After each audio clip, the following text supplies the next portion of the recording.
Ini kalau musim hujan nanti akan tunas lagi. Nah, sebelum hujan kita sudah panen dan tanaman ini sudah berusia 2 tahun. Ini alpukat kita di usia 2 tahun, dan pola pruning di sini dengan pola pruning di depan agak kami bedakan. Ya, sekali lagi kita terus trial and error. Kita terus mencoba teknik-teknik, banyak teknik seperti ini, dan nanti setelah kencur-kencur ini kita panen, kita akan tanam Aracis pintoi.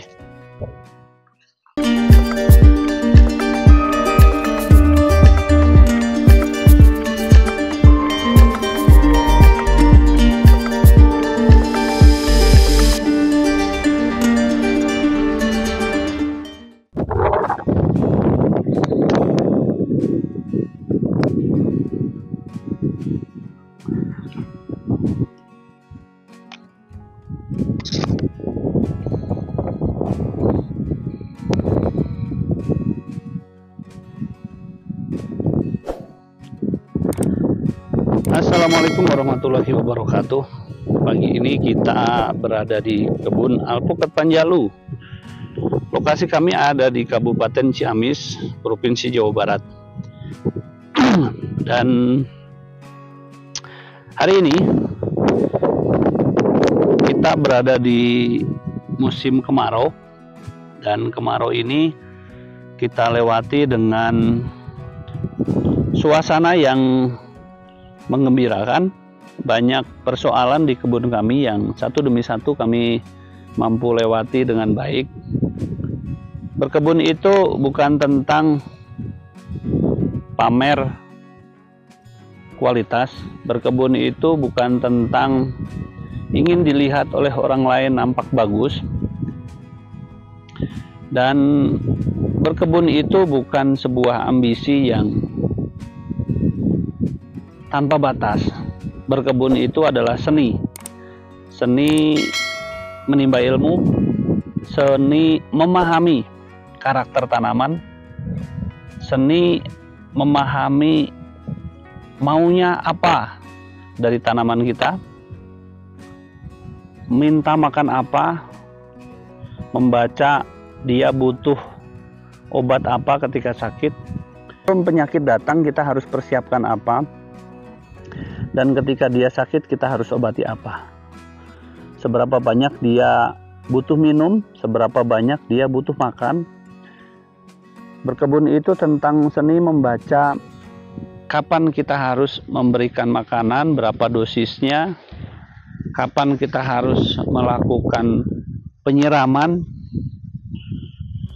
dan bagaimana membentuk pohon agar bisa tetap produktif, tidak over, tidak melebihi kapasitas pohon tersebut, dan pada waktunya berproduksi, memberikan hasil yang optimal kepada petani. Inilah yang kita tanamkan ke tim kebun agar mereka mempunyai rasa itu, mempunyai rasa memiliki, mencintai, dan membaca. Oh, ini mau kena penyakit, oh ini kurang air, oh ini kebanyakan daun, terlalu rimbun, oh ini terlalu kurus, kebanyakan pruning, dan yang lain-lain. Sehingga endingnya tim kebun di kami punya hati untuk merawat tanaman, dan itu goal tertinggi, puncak tertinggi dari pencapaian seorang petani. Karena sekali lagi teman-teman, bertani itu bukan besar-besaran panen, banyak-banyakan panen, karena itu bonus. Karena manusia tidak punya kuasa atas itu. Kita hanya mendesain seberapa banyak pupuk yang kita berikan, seberapa intensif pengairan, perawatan yang kita berikan. Kuasa panen bukan di kita, kuasa panen ada di Tuhan. Dan membangkitkan kesadaran itulah yang sangat penting. Sehingga ambisi, kemudian menghitung dengan angka, menghitung dengan kalkulator itu sesuatu hal yang kita jauhkan. Kita jauhkan dari otak kita, dari benak kita. Boleh kita sesekali berangan-angan, berandai-andai, boleh.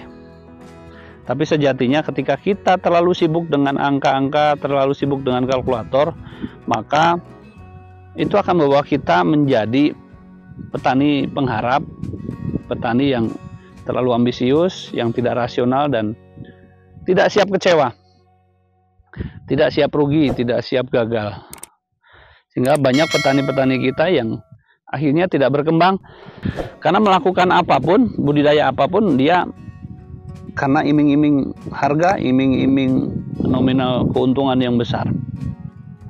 Padahal di situ yang manisnya di situ. Hal yang membuat kita tertarik itu. Namun jangan terlalu berlebihan.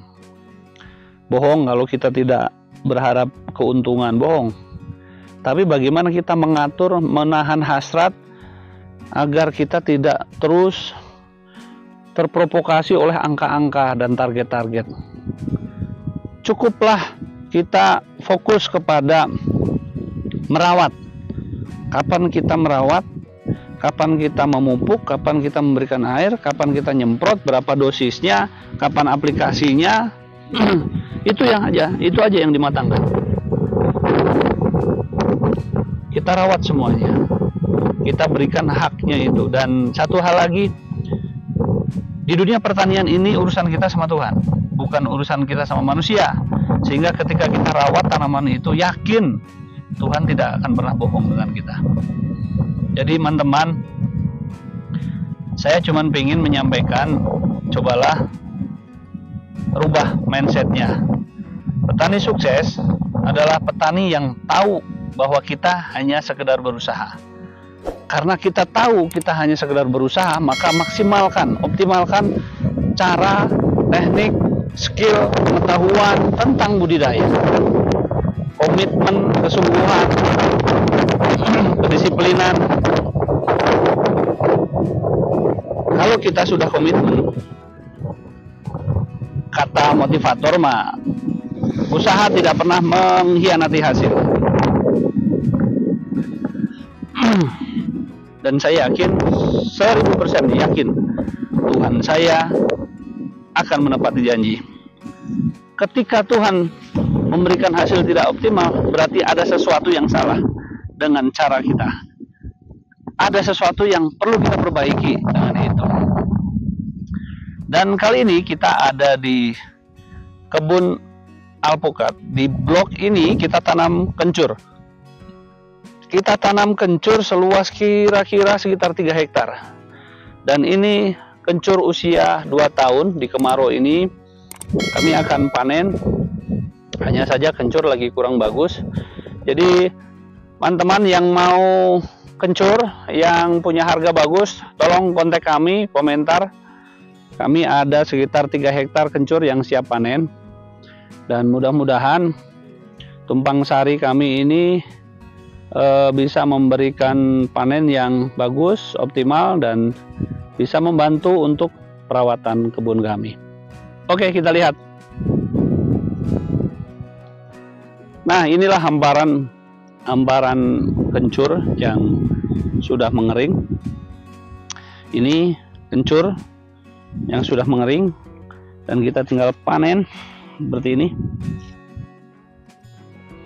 Ini kalau musim hujan nanti akan tunas lagi. Nah, sebelum hujan kita sudah panen dan tanaman ini sudah berusia 2 tahun.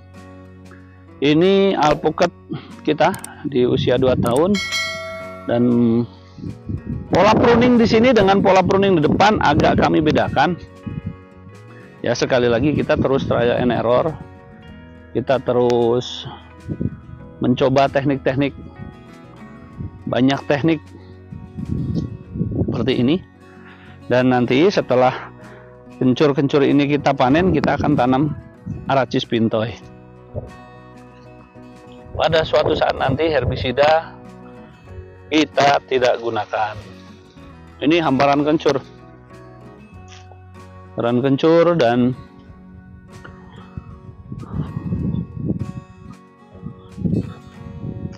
ini di blok datar. Dan itu pintu masuk kebun kami di sana. Rawatan kami itu blok yang sudah 3 tahun sudah 3 tahun kita tanam, udah sebagian, ada juga yang baru 2 tahun. Tapi untuk blok ini kita memang baru 2 tahun. Di blok ini baru 2 tahun kita tanam. Ini hampir mayoritas varietasnya Miki.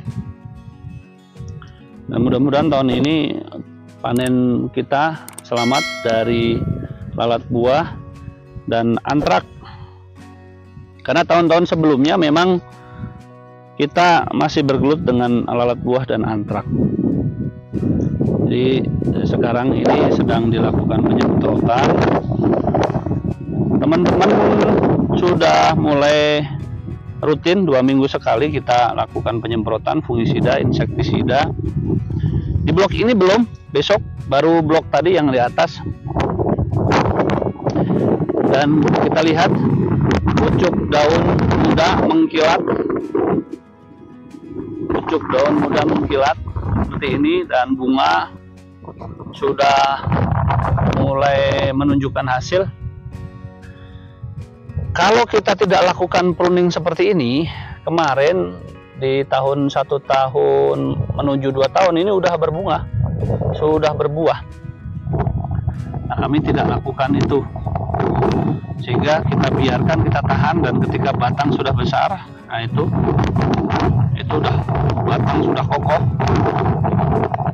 baru kita biarkan dan memang kita support untuk berbuah. Ini sudah calon buah, bunga sudah nampak. Ini sudah karakter-karakter calon bunga muncul.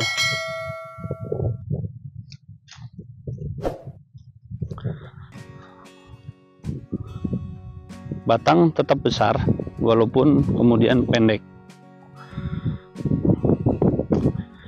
Ini batang-batang sudah besar.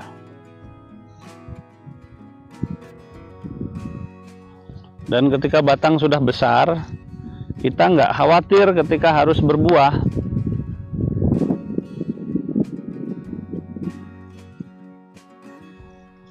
Untuk ukuran 2 tahun, jangan dipaksakan berbuah lebat. Cukup segini saja, nanti kita lihat, kita evaluasinya setelah menjadi pentil besar.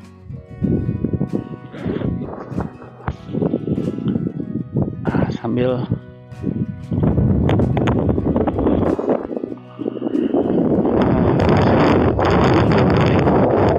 nah, ini yang batang-batang kayak gini nih. Ini kita buang.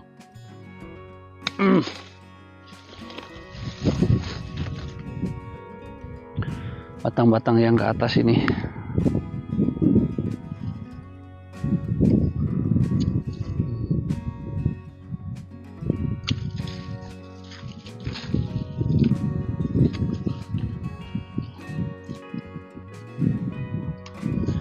Ya wajar ada 1-2 yang memang kita terlambat pruning.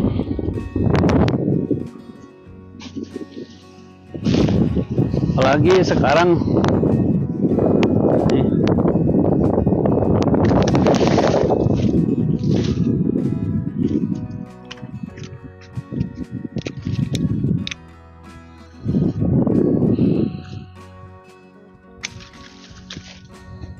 oke, dan ini sudah siap berbuah.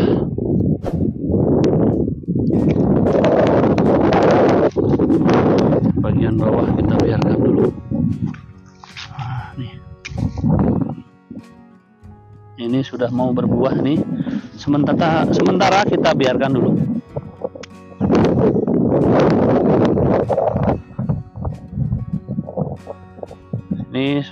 Ini baru ganti pucuk daun, pucuk muda ini. Sekarang sudah mengarah ke daun tua. Setelah daun tua ini nanti akan muncul bunga. Artinya ini bunga terlambat ini nanti, pasti di gelombang akhir. Nih.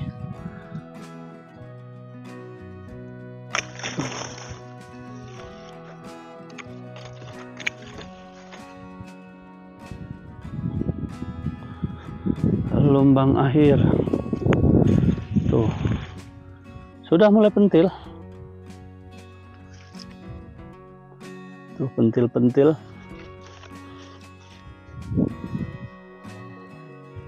Ini juga sama.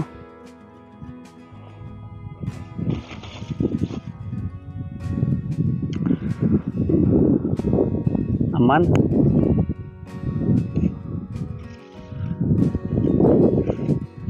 Jadi tanaman-tanaman kita nih jangan dipaksa untuk berbuah di usia muda.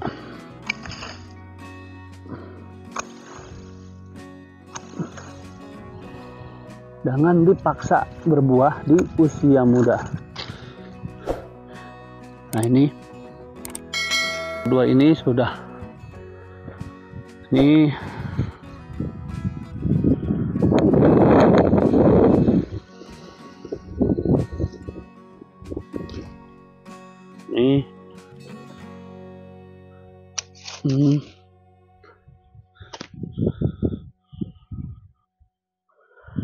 gimana di kebun kalian? Sudah berbuahkah?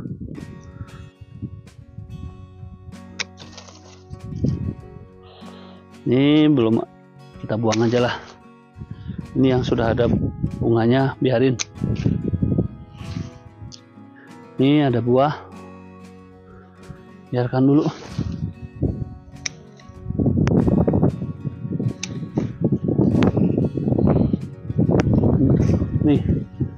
Ini yang kayak gini-gini nih, buangin.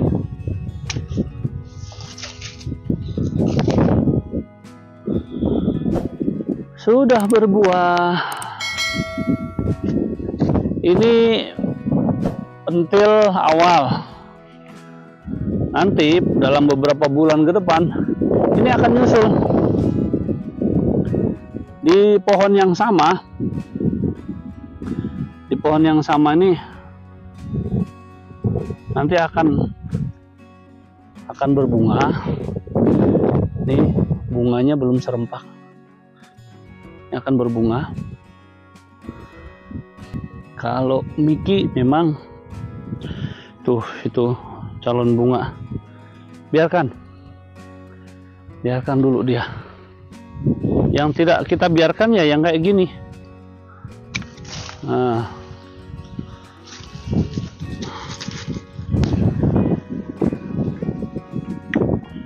nih kita perhatikan tangkainya normal, bagus, buahnya juga bagus, aman.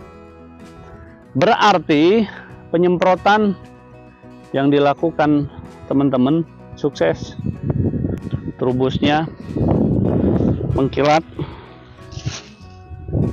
daunnya mengkilat. Nah, ini yang selalu saya sampaikan ke teman-teman kemarin. Nggak usah khawatir ketika tanaman kita banyak terserang hama penyakit. Ilmu itu bisa dicari, bos. Saya basically bukan orang petani, bukan pendidikan di pertanian. Darah tani di saya itu turunan dari orang tua saya, dari kakek nenek saya yang memang kami dibesarkan di perkampungan, di daerah yang memang bertahan hidup salah satu dengan cara bertani. Dan kami dibesarkan dari situ. Artinya walaupun saya tidak terdidik di dunia pertanian, saya mau belajar. Saya mau belajar bagaimana kok tanaman saya kena lalat buah, kok tanaman saya kena antrak. Antrak itu apa? Kita belajar. Kalau dulu kalian itu harus jadi sarjana untuk tahu pertanian. Kalau sekarang nggak, bos. Kalian tanya ke kantor-kantor dinas malah nggak dapat jawaban. Tapi kalau kalian isi paket internet kalian, kemudian buka YouTube, kemudian cek Instagram, story seseorang, oh ini kayaknya bagus, pelajari. Kalau yakin datangi, kalian akan dapat ilmu. Jadi ada ungkapan mencari ilmu itu cukup buka mata dan buka telinga.